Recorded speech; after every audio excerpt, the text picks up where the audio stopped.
Goeiemôre, ek is Stan Jordaan.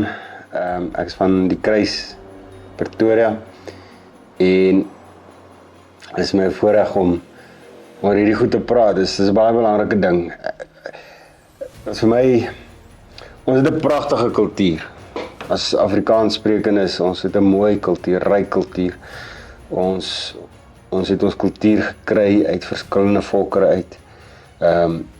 Dit het gegroei, kultuur is dinamies. Dit het gegroei oor die jare hier in Afrika, van ons voorouers hiernatoe gekom het. En een groot deel, een groot aspek van ons kultuur is wat rondom Kersfees gebeur, wat rondom Desember gebeur. Dit is, ons het 'n hartklop. En een van die hartslae is Kersfees, Kersdag. As jy die 16de Desember gehad en nog 'n hartklop is Kersdag, dan is dit Paasfees. Maar al hierdie goeters het die laaste ruk so bietjie onder verdenking gekom. Het word so bietjie aangeval. En dan verloor ons iets. Ons aanvaar die ouens wat die kritiek lewer is reg. Want hulle gebruik verwysings, hulle gebruik aannames, hulle kyk na die geskiedenis en dan sê hulle, maar dis hoe dit is. En dan klink dit vir ons asof ons eintlik verkeerd was. Asof dit verkeerd is om Kersfees te vier. Asof dit verkeerd is om Paasfees te vier. Asof ons as Christene bloot hierdie goed net gevat het by die heidene nasies en dit maar net so 'n bietjie afgestof het en 'n bietjie ander taal gegee het. En nou aanbid ons nou maar heidens doen ons heidens gebruike met 'n Christen sousie. En my vraag is dit regtig so? Is dit regtig so? Was ons voorouers dom? Was hulle naïef gewees om hierdie goed te vat en net te glo? En ek het 'n bietjie gaan kyk. Ek het gaan kyk na 25 Desember, waar kom dit vandaan? Ek het gaan kyk wat is die vroegste bronne wat ons kon opspoor. Gesaghebende goeters. Ek het gekyk na die Kersboom, waar kom dit vandaan? Ek het gekyk na Kersvader, Kersvader, hoe lyk dit? Gekyk na wat sê die Bybel, wat sê kan dit wees dat 25 Desember, is dit breinloos om te dink dat die datum 25 Desember die dag was wat ons Here Jesus Christus gebore is, of is daar bewyse? Dis die tipe vraag wat ek probeer antwoord in my boekie, 'n Boere Kersfees, 'n apologie. Hy is beskikbaar en klik maar net op die skakel. So gaan lees gerus daar. En dit is waaroor so kort net sulke grepe wat ek wil sê oor dit. En dan kan jy gerus dit kyk as jy diep meer vrae het. Kontak ons en ons kyk of ons kan. 25 Desember mag ons Kersfees hou. Dis liggies, dis Kersvader, dis 'n Kersboom, dis 'n feestyd, dis persente, al hierdie dinge. Is dit Bybels reg? Mag ons dit doen? Waar kom die 25ste vandaan? Dis die tipe vraag wat ou gereeld kry. En die hartseerste is die laaste paar jaar, hoor ek al hoe meer van families wat nie meer Kersdag saamkom nie, wat dit nie meer wil vier nie. En die rede is nie omdat hulle op 'n glo het nie, maar omdat hulle begin glo dat Kersdag self 'n heidense dag is, dat die Kersboom onbybels is, dat dit 'n heidense gebruik is en 'n tipe van 'n afgodsverering is, en dan verder dat Kersvader sonde is om Kersvader te doen. En so hierdie tipe vrae is vrae wat baie belangrik is, want dit is waarmee ons gekonfronteer word en waarmee ons self baie van ons worstel. So kortliks wil ek net opsom hierdie vraag vinnig antwoord. Ek het 'n boekie geskryf, so klein boekie, 20 bladsye, 25 bladsye boekie oor Kersfees. Die boekie se naam is Boere Kersfees, 'n apologie. Dit is maar net om 'n bietjie te verdedig. En daar is ek baie verwysings. Ons het gaan kyk na argeologiese opgrawings. Ons het so 'n bietjie gaan kyk na wat het die eerste Christene gedoen, 'n bietjie dieper gegrawe in die Bybel. Want hierdie is die tipe vrae waarna ons moet kyk en plekke waar ons moet kyk as ons regtig antwoord wil hê op die goeters. So ek sou voorstel as hierdie video's, die goed in die video's is wat jy van hou, gaan lees gerus dit. Ons sal 'n link, 'n skakel byvoeg hierby binnekort kom.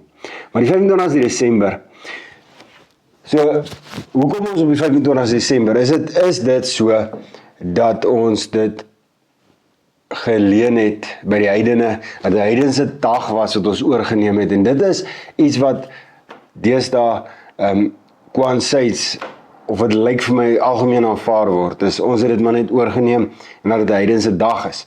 So die grootste aantuiging daar is basies 2 gode Mithras, wat volgens die kritiekuste gesê het Mithras ook uit 'n maagd gebore was en 25 Desember gebore was, en dan die ander ene is dat ons word beskuldig dat ons die Sol Invicta of Sol Invictus vier, wat 'n sonverering is op die 25 Desember. So, dit word algemeen aanvaar dat dit so is, en die vraag wat ek wil vra is dit regtig so? Het ons dit oorgevat by Mithras? Nou, wanneer ons gaan kyk, wanneer ons hierdie tipe vrae wil antwoord, dan moet ons gaan vra, wat is die gesaghebendste bronne wat ons kan kry? Met ander woorde, wat is daar in die wetenskap daar buite, wat vir ons antwoorde kan gee hierop? En wanneer daar dan 2 teenstrydige opinies is, dan moet jy wetenskaplik kyk en nou vra, luister, wat die ene het die meeste waarde? So, en wanneer ons so daarna gaan kyk, gaan jy na geskrifte kyk, wat ouer is dalk, betroubare bronne gaan jy opsoek en so, en gaan kyk bietjie na Mithras. Mithras is uit 'n klip gebore, en nêrens in die eerste 1000 jaar, 1400 jaar, lees ons enige iets van die datum waarop hy gebore is nie. Dit is onlangs bygevoeg. So nêrens is daar enigins bewyse dat eerste Christene daarin geglo het nie, of dit oorgeneem is nie. Nêrens bewyse dat hy self, volgens hulle geskrifte, die 25ste gebore is nie, hy is uit 'n klip gebore. Dit mag dalk, klip kan seker maagd wees, maar is belaglik. Dit is belaglik. Die songod self, Sol Invictus, wat daar gebeur het, is hulle het rondgeloop en gesing, maar hulle het kaal rondgeloop, die Romeine. Hulle het die heidene, dit was heidene gebruike gewees, dit was van die 18de Desember af, het hulle dit gehou, en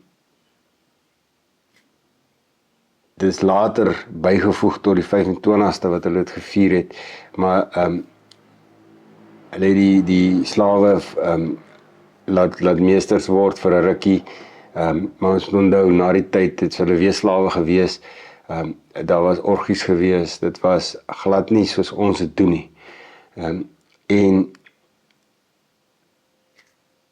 ons moet onthou, deur die eeue was die Christene vervolg gewees, en hulle was bereid om te sterf vir hulle geloof. En my vraag wat ek wil vra is, aan die ouens wat sommer net dit aanneem, dat dit so is, hoekom sal hulle sterf vir hulle geloof, en sommer net 'n afgodsritueel oorvat, om ander mense tevrede te hou. Okay, so Professor Smit, so kom ons praat oor die 25 Desember, die datum, die 25 Desember. Wanneer ons vra na die 25 Desember, waar dit vandaan kom, moet ons vra, wat het die eerste Christene geglo? Moet ons vra, is daar enige bewyse, enige gesaghebende bronne, wat ons kan kyk, is daar groot name in die geskiedenis, want wanneer jy 2 teorieë te mekaar het, moet jy hulle weeg, en jy moet een wat die swaarste weeg, moet jy natuurlik vat, soos met enige iets. Nou, Professor Smit is 'n baie bekende professor, en hy is in die argeologie, en hy Hy het 'n pragtige stuk geskryf oor die geskiedenis en oor die 25 Desember. Hy sê die volgende, sê hy, when investigating the origin of the traditional date of Christmas, December 25, the best place to start is its earliest historical reference. En dis wat ek sê, dis wat ons vra, as ons wat teen die 25 Desember is, moet eerlik wees daaroor. Wanneer is die eerste keer wat daaroor gepraat word en wat het die eerste Christene geglo? Almost all scholars find this reference in 336 na Christus from an entry in the Depositi Martyrum of the Chronography of 354. En daar staan die volgende: Natus Christus in Bethlehem, Judea, December 25. Wat beteken, Christus is gebore in Bethlehem van Judea, December 25ste. So in 336 voor Christus is die vroegste getekende datum wat gekoppel word aan ons Here Jesus Christus. Maar selfs nog vroeër sien ons dat daar al geglo was dat ons Here Jesus Christus op die 25 Desember gebore was, of ten minste in Desember gebore was. En die rede hoekom ek dit sê is 'n man met die naam Hippolytus. Nou Hippolytus het daarvan gehou om baie somme te maak, en hy het gehou daarvan om volgens die denkgees van die tyd, die wysheid van die tyd, uit te werk hoe wanneer groot gebeure gebeur het, volgens die getalle. En hy het die volgende gesê. Dit is nou Smit wat op Hippolytus antwoord. Sê hy, I attempted to determine when Hippolytus thought the world was created by comparing calculations in his Chronicon and Canon. This revealed that he believed that the first Passover, so die eerste Paasfees, on the first year of the world occurred on Thursday, March 29. Given evidence provided by the Pascha Computus, Hippolytus would have therefore believed that the world was created 5 days earlier on March 25, meaning that in Hippolytus' mind, Jesus would have been born 9 months from the anniversary of creation, or December 25. 221 na Christus skryf Hippolytus dat Jesus 9 maande na Maart gebore is, en dit werk dan uit op 25 Desember 221 na Christus. Teen 312 was daar 'n groep met die naam Donatiste. Nou die Donatiste was al reeds 'n bekende groepie in daai tyd, en hulle was deur die bekende kerk van die dag, die vroeë Romeinse kerk, Rooms-Katolieke kerk, was hulle uitgeskop. Hulle was gesien as ketters en ouens wat eenkant is, en hulle het ook verskriklike teenkanting gehad op politiese gebied. Nou hulle het 'n ou Noord-Afrika Christelike tradisie uitgeleef, en teen 312 na Christus het hulle reeds Kersfees gevier as 'n feesdag op 25 Desember. Nou hier is dit belangrik. Hier is hoekom dit belangrik is wat ek nou sê.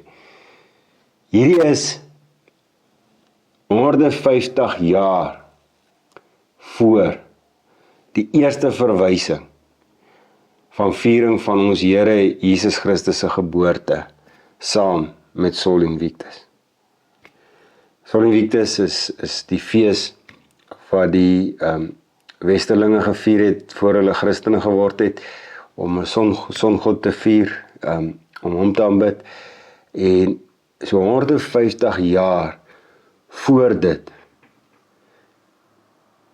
het die Christene al 25 Desember gevier, het hulle al geglo die 25 Desember En nog selfs voor dit was daar al manne wat dit so gevier het. So die aanklag dat ons dit geleen het by die eerste Christene of by die heidense gebruike is eenvoudig net nie waar nie.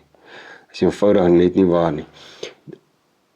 Die Donatiste en die ander eerste Christene het gesterf vir hulle geloof.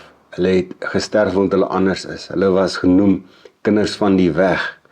Hulle was genoem Christene. Hulle het ondergronds by mekaar gekom in plekke. Hoekom sou hulle bereid wees om te sterf vir hulle geloof, maar hulle trek heidense praktyke in? Hoekom sou hulle God in 'n veelgodendom sê, ons aanbid Christus alleen en hom as gekruisigde? Hoekom sou hulle dit doen? En dan daai gebruike intrek.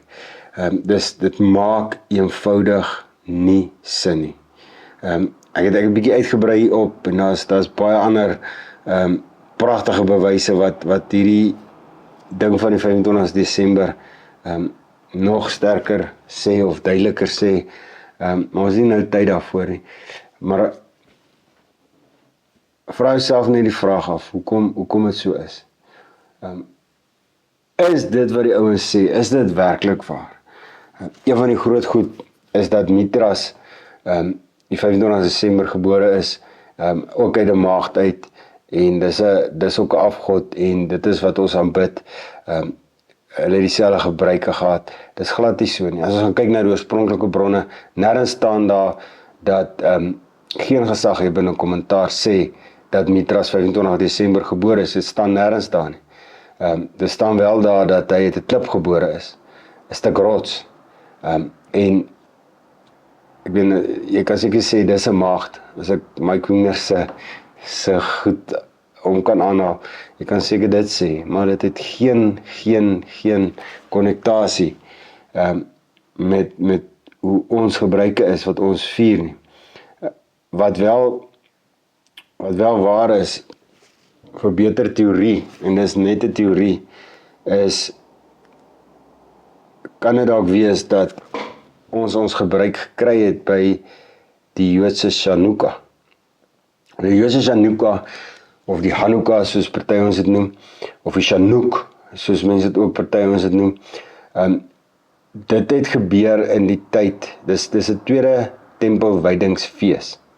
So wat daar gebeur het is, Judas Maccabeus het op die 25ste Kislev, 165 voor Christus. Die Joodse kalender lyk anders as ons kalender, maar die 25ste Kislev is min of meer 25 Desember.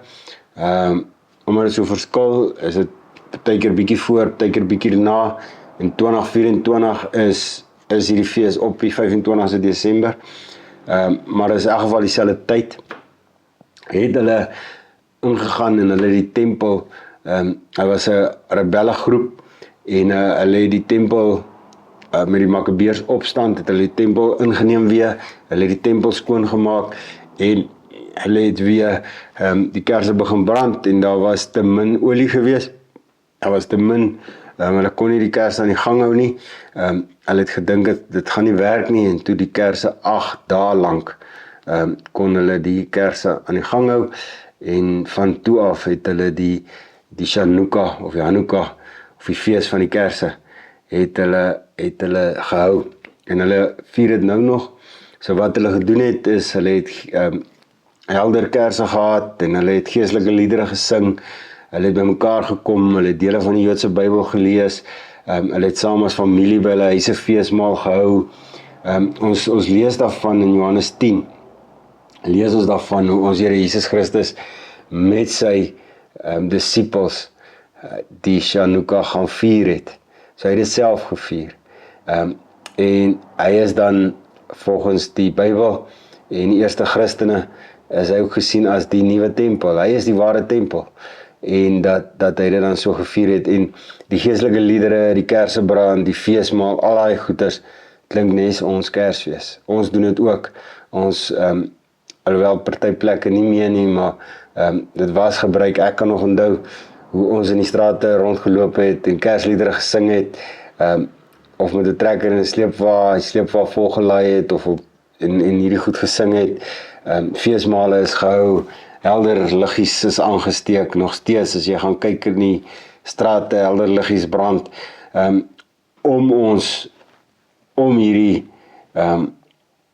fees te vier. So, die eerste Christene het natuurlik gevra, wat is daar wat ons kan gebruik, en ek sou dink, Johannes 10, sou 'n mooi ding gewees het, maar dan is daar ouens wat sê, maar dit kan nie die Chanukka wees nie, dit kan nie oor Desember wees nie, bloot omdat dit koud is, en die Bybel leer vir ons dat die skaapwagters in die veld was, met die skape, so dit sê hulle is onmoontlik.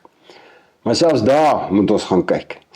En wat sê die geskrif? Nou, ek sal die verwysings is in my boekie, maar vandag nog sal julle in die winter skape in die veld kry. Julle sal herders in die veld kry. In die omgewing. Dat 'n Joodse argeoloog het juist daaroor geskryf, sê dis heel moontlik dat dit so was. Die Chanukka wat ons Here Jesus Christus gevier het, was oor Kerstyd gewees. Ons Kerstyd in Desember, het was koud, maar hulle het nog steeds uitgegaan en nog steeds by mekaar gekom. So dit was nie die argument dat dit te koud was, gaan nie op nie.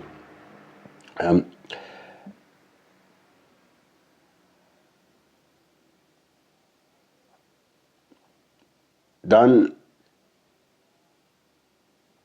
nog 'n argument, en wat ons dalk behoort te antwoord is, kom ons onder 'n vloek as ons 'n fees vier wat God sê dat God niks oor sê nie. Nou eerstens wil ek sê, ons Here Jesus Christus self het die Chanukka gevier, en dis nie 'n fees wat God sê moet gevier word nie. Dis 'n fees wat hulle van self, buitebybelse fees wat hulle van self gehou het. So daar kan ons sien dat dit 'n Joodse ding was en nie 'n volkding en nie 'n Christen ding nie, 'n gelowige ding. So daar kan self sien dat Christus dink dis okay, maar om seker te maak, om dit net te bevestig, Galasiërs 3 vers 13 sê, Christus het ons losgekoop van die vloek van die wet, deur vir ons 'n vloek te word.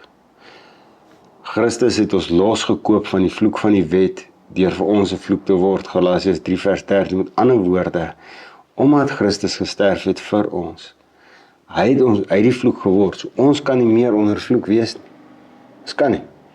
Hy het die vloek gedra, hy het die vloek wat die sonde en die wet bring, gedra.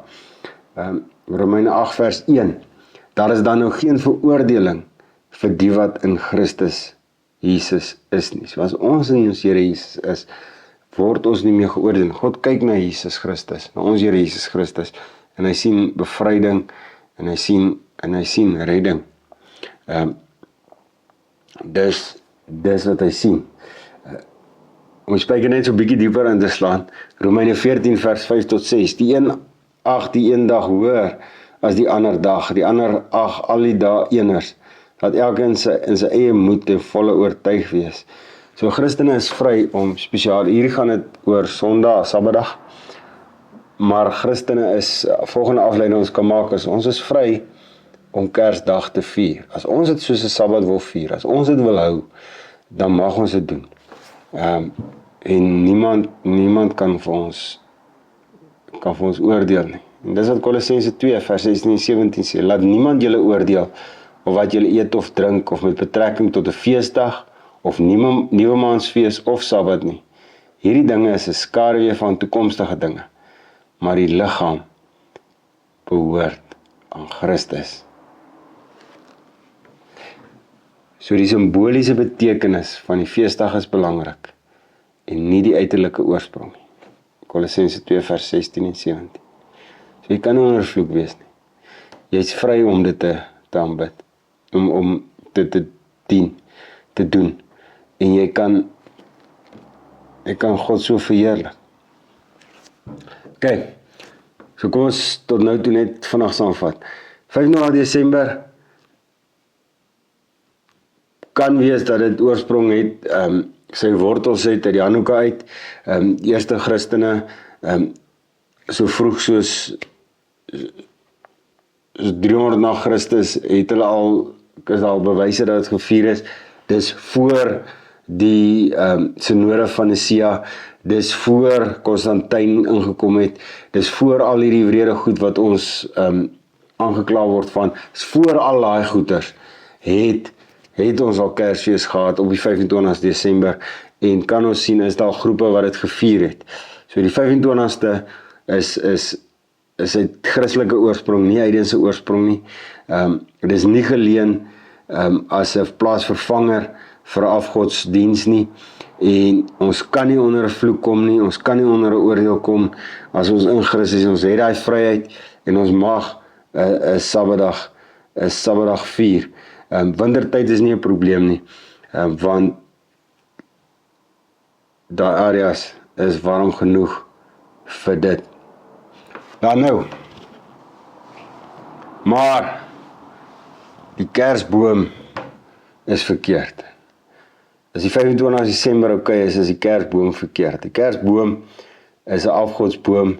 Die Bybel sê ons mag nie afgodsbome hê nie, en dis heidense gebruik gewees. En die teks wat gebruik word daar is Jeremia 10. Jeremia 10.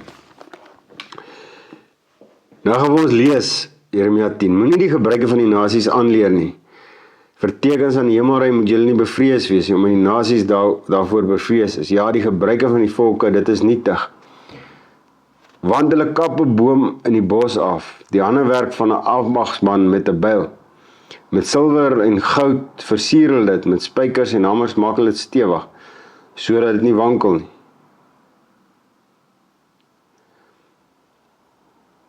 Die beelde is soos 'n palmboom van pletwerk. Hulle kan nie praat nie, hulle moet gedurig gedra word, want hulle kan nie 'n voet versit nie. Nou as jy net tot daar lees, dan klink dit soos 'n kersboom, as dit die beeld is in jou kop het. Kap die boom af, maak sy voete sterk, laat hy kan staan. Maar kom ons lees aan. Hulle word met silwer en goud versier, so dit lyk nie net soos goud en silwer, dit is fisies goud en silwer, né? Die beelde is soos 'n palmboom van pletwerk. Hulle kan nie praat nie, hulle moet gedurig gedra word, want hulle kan nie voet versit, jy moet nie vir hulle bang wees nie. Want hulle kan nie skade aanrig nie. En om goed te doen bestaan ook nie by hulle. Nie een is soos U nie, Here. U is groot en U naam is groot en krag. Wie sou vir U nie ontzag hê nie, koning van die nasies? Ja, vir U is dit van pas, want onder hulle al die wyses van die nasies en hulle koninkryke is daar niemand soos U nie. In een opsigte is hulle dom en dwaas. Die vermaning deur nietige afgode kom van 'n stuk hout. Die silwer geslag word uit Tarsis gebring, die goud uit Ufas. Dis die werk van 'n ambagsman. Dit kom uit die hande van 'n goudsmid. Pers en purperrooi is die afgode se klere. Dis alles die werk van vaardige vakmanne. Maar die Here is waarlik God. Hy is die lewende God en ewige koning. Vir sy grimmigheid bewe die aarde en nasies kan sy verontwaardiging nie deurstaan. Wat sê hulle hierso? Hulle sê 'n boom word afgekap. Hy word gevat na ou toe wat dit verwerk. Hy word oorgetrek met goud en silwer. Hy word klere aangetrek. Hy het oë maar kan nie sien nie, hy het ore maar kan nie hoor nie, hy het voete maar kan nie loop nie. Hy moet rondgedra word. Dis nie 'n kersboom nie. Dis nie 'n kersboom nie. Dis 'n afgodsbeeld wat die gemaak. In die konteks van Jeremia is juist dit. Hierdie ouens het klomp afgode gehad. En nou sê ons Here, maar moenie soos hulle wees nie, moenie afgode maak nie, moenie bang wees vir hulle afgode nie. Een, moet dit nie maak en twee, moenie bang wees vir hulle nie, want hulle het nie krag nie. So wanneer jy in 'n huis instap en jy sien, daar's 'n Kersfeesboom,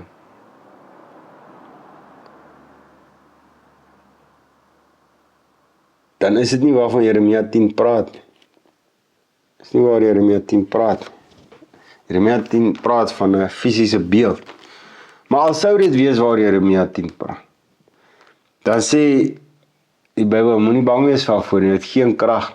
So jy kan nie langs 'n kersboom sit en vervloek wees nie.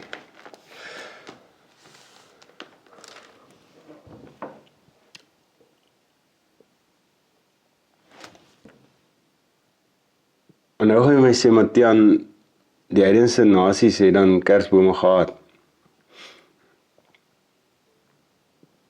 En my vraag is, waar staan dit? Het staan nêrens nie. Wat wel staan is, en wat wel waar is dat hulle geglo het van die bome het kragte en magte. Maar nêrens staan daar dat hulle fisies bome afgesny het, dit mooi versier het en in 'n huis gesit het en dit aanbid het nie. Rituele daar rondom gehad het. Glad nie.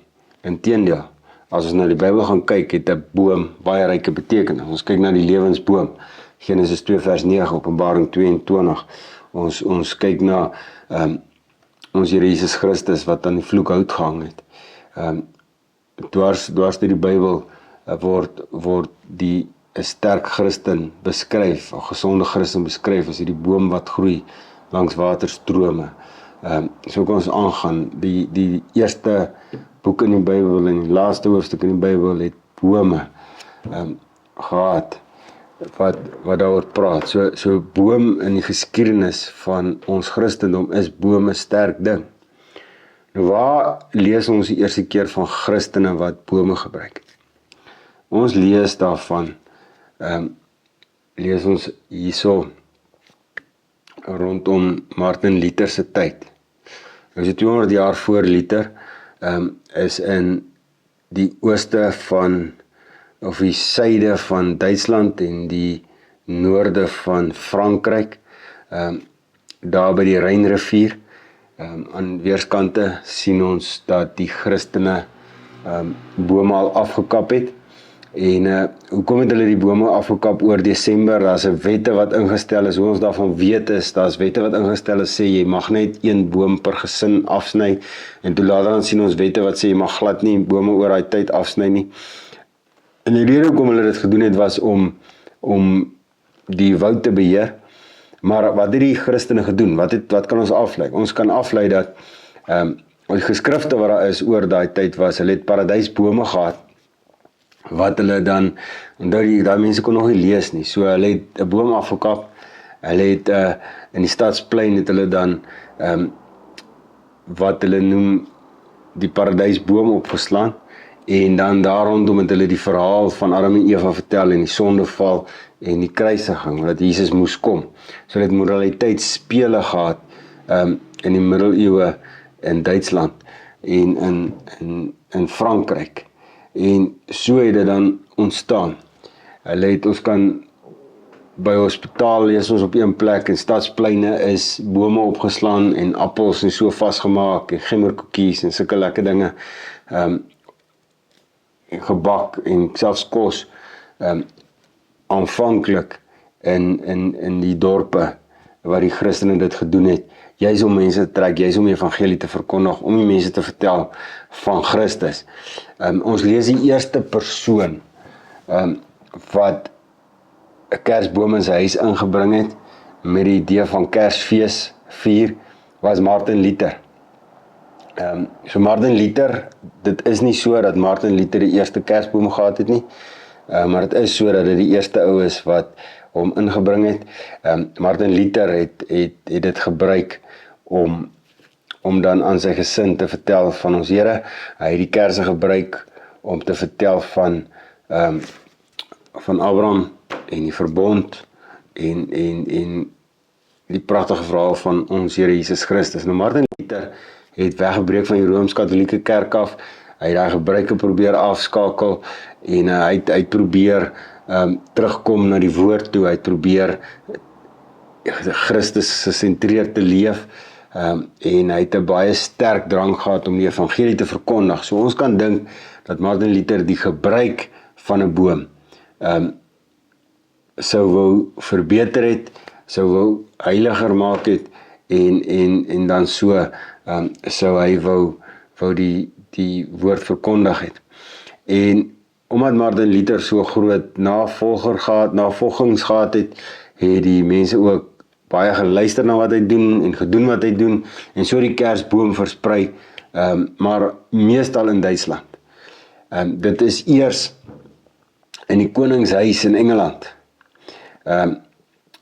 wat 'n Duitser met 'n koningin getroud, so 200 na Luther, wat hulle die Kersboom in die Engelse adelhuis opgestel het, en dan het hulle elke jaar het 'n tydskrif gekom, en hulle het dit 'n skildery daarvan gemaak, en die het hulle dan vermeerder en rondgestuur, en die Kersboom is dan geassosieer met Kerstyd, en het so in die hele ryk van Engeland het die Kersboom gedagte versprei.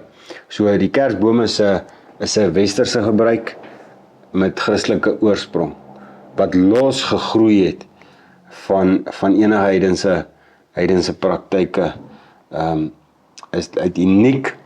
Daar's groot verskille, fundamentele verskille tussen die Kersboom en die rituele van die heidense praktyke, en nêrens het die mense, is daar enige bewyse, gesaghebende bewyse dat dit oorgeneem is van daarvan. So, Kersvader is volgende. Nou, Kersvader is iets wat ek glo ons kan bietjie beter doen mee. So, wanneer ons kyk na die vrugte van Kersfees, wil ons nie die wet oortree nie. Ons wil nie hê daar moet leuns wees nie. Ons wil nie skuld maak nie. Ons hoor, een van die vrugte van Kersfees is ouens maak skuld om besente te gee, al sulke nonsens. So ons wil nie hê dat ons moet nie die wet oortree nie. So as jy Kersvader wil vier in jou huis, vertel die regte storie. Nou hier is die regte storie. Kersvader of Saint Nicolaas was 'n persoon. Hy het in 325 na Christus was daar 'n konsilie gewees, wat klomp kerke se leiers bymekaar kom, en die geloofsbelijdenis van Nicea is daai tyd opgestel. Maar hy het ver gereis tot daar, om 'n persoon 'n kus te gee. Hy het hom met die vuis bygekom, wat gedwaal het. En so, Sint Nicolaas was 'n wille ou. Hy was 'n vreemde persoon.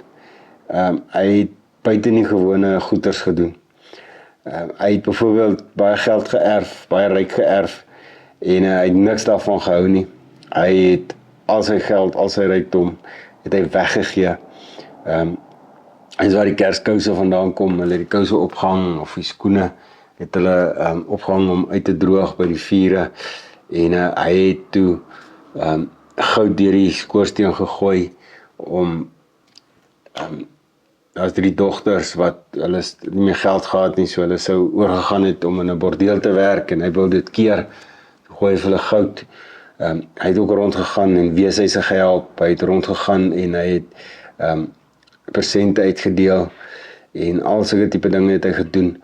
So, en dit is waar Kersvader vandaan kom. Hy was hierdie groot figuur gewees, en van daar af het die Christene dit synoniem gemaak met gee, want Kerstyd was 'n tyd van gee, Kerstyd was 'n tyd van vrygewigheid, en hulle het dan so dit gedoen.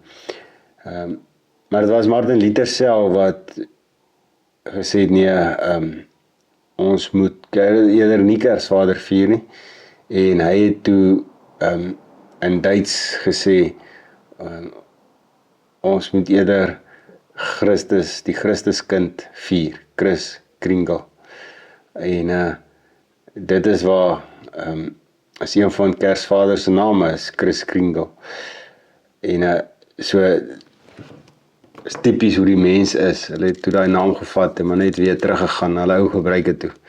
en dit vir Kersvader gegee. So as jy Kersvader wil vier, doen dit reg. Ons aanbid nie, dis nie 'n ou wat oral teenwoordig kan wees nie, is nie 'n ou wat persente afgooi nie. Maar dit was 'n persoon.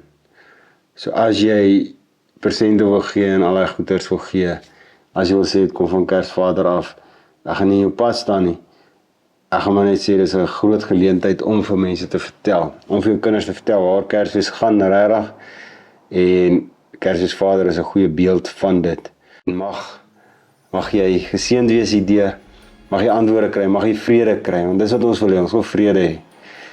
Ons wil 'n gesinsdag hê, en ons wil God dien. Ons wil nie heidense gebruik hê nie, ons wil God dien. So waar kom dit vandaan? Is die ouens wat kritiek gee op ons, is hulle reg? Of net ons antwoord? Kan ons hulle antwoord met bewyse? Ek dink so. Geniet dit.